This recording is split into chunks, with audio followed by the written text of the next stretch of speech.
तो वहीं मुख्यमंत्री नायब सिंह सैनी दिल्ली दौरे पर हैं। आदमपुर एयरपोर्ट का नाम बदलने पर प्रधानमंत्री मोदी का धन्यवाद किया। कांग्रेस पर मुख्यमंत्री नायब सिंह सैनी ने निशाना भी साधा और कहा कि कांग्रेस नेताओं में राहुल गांधी के पास हाजिरी लगाने की होड़ है, कांग्रेस में गुटबाजी हावी है। तो ये बड़ा बयान आया है, कांग्रेस पर निशाना साधा है। मुख्यमंत्री नायब सिंह सैनी जो हैं आज दिल्ली के दौरे पर हैं और इस दौरान उन्होंने कांग्रेस पर भी निशाना साधा है और ये साफ साफ कहा है कि कांग्रेस के जो नेता हैं उनके पास राहुल गांधी के पास हाजिरी लगाने की होड़ मची रहती है और कांग्रेस में गुटबाजी हावी है।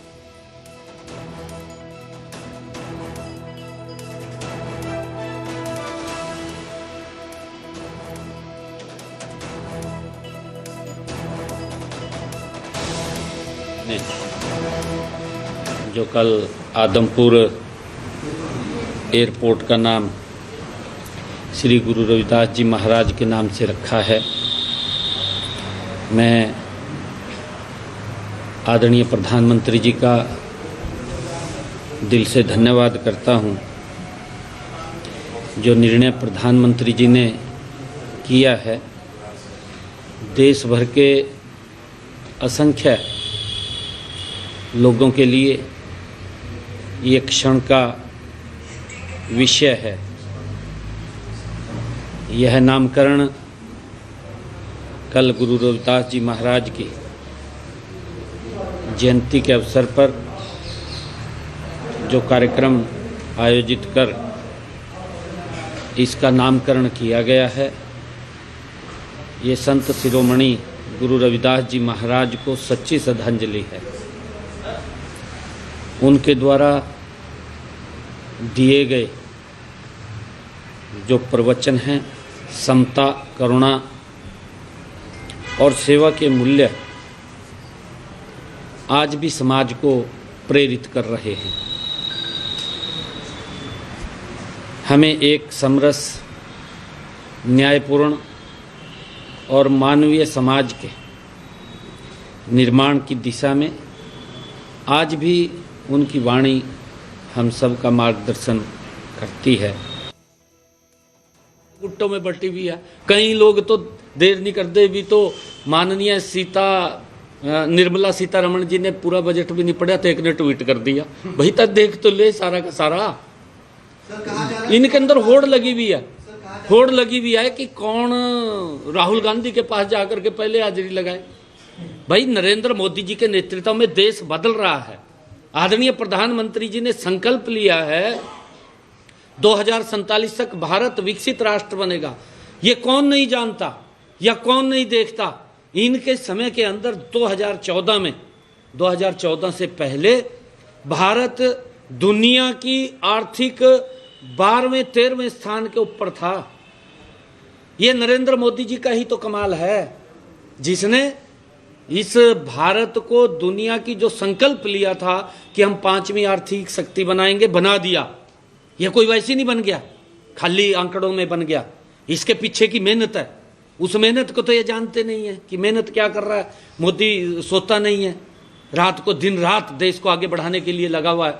और फिर संकल्प लिया कि भारत को दुनिया की 3री आर्थिक शक्ति बनाएंगे। 4थी बन गया ना, 3री रह गया। ये बजट उस संकल्प को पूरा करने वाला बजट है। केंद्रीय बजट को लेकर किसे क्या मिला और क्या नहीं, इसी पर चर्चा जोर शोर से चल रही है। हरियाणा में भी केंद्रीय बजट का गणित जहां सरकार लोगों को समझाते हुए इसे बेहतर बता रही है, तो वहीं विपक्ष इस बजट में कुछ भी ना मिलने की बात कहकर सरकार को घेर रहा है। ये रिपोर्ट देखिए।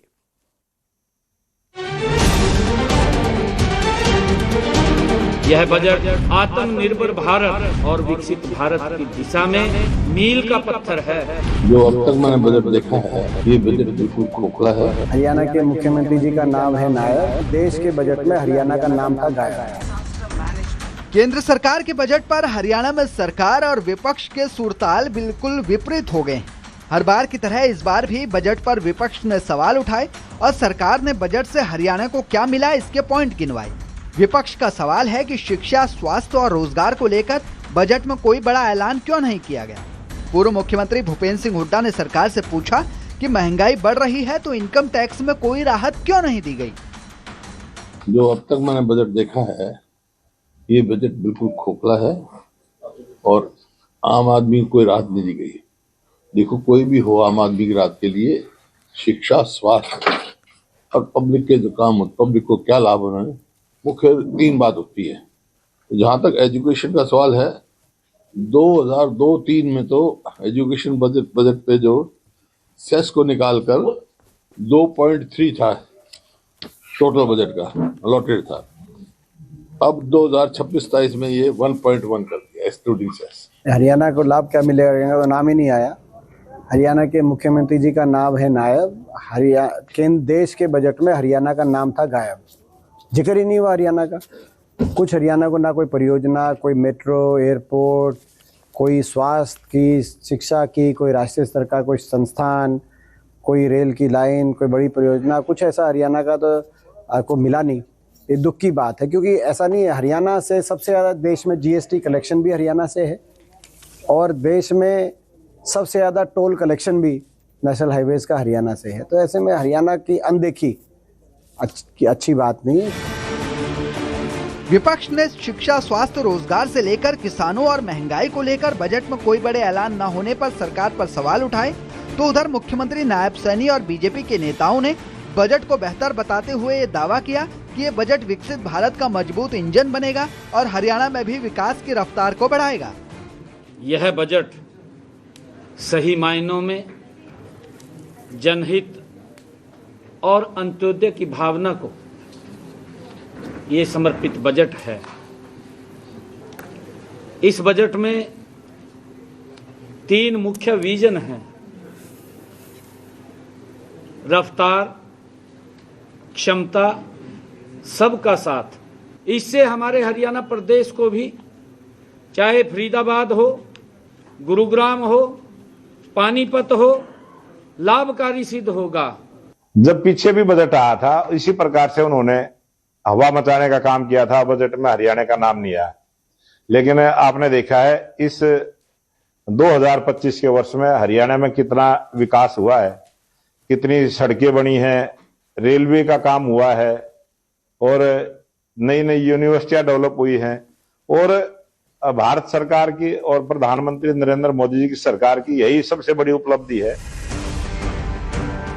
अब बजट पर सरकार और विपक्ष के बीच जारी सियासी तकरार की इस तालिका में बजट का गणित क्या कहता है और हरियाणा को इससे क्या लाभ मिल सकता है, आइए उसे भी समझने की कोशिश करते हैं। इस केंद्रीय बजट से हरियाणा के कई जिलों को सीधे तौर पर फायदा होने की बात कही जा रही है।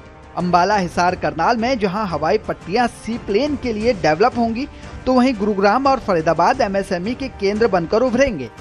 इसके अलावा बजट में बायोफार्म शक्ति के तहत 10,000 करोड़ के निवेश के ऐलान से हरियाणा का फार्मा हब को सीधा लाभ मिलने की उम्मीद जताई जा रही है। पंचकुला जैसे जिले फार्मा हब के लिए डेवलप हो सकेंगे।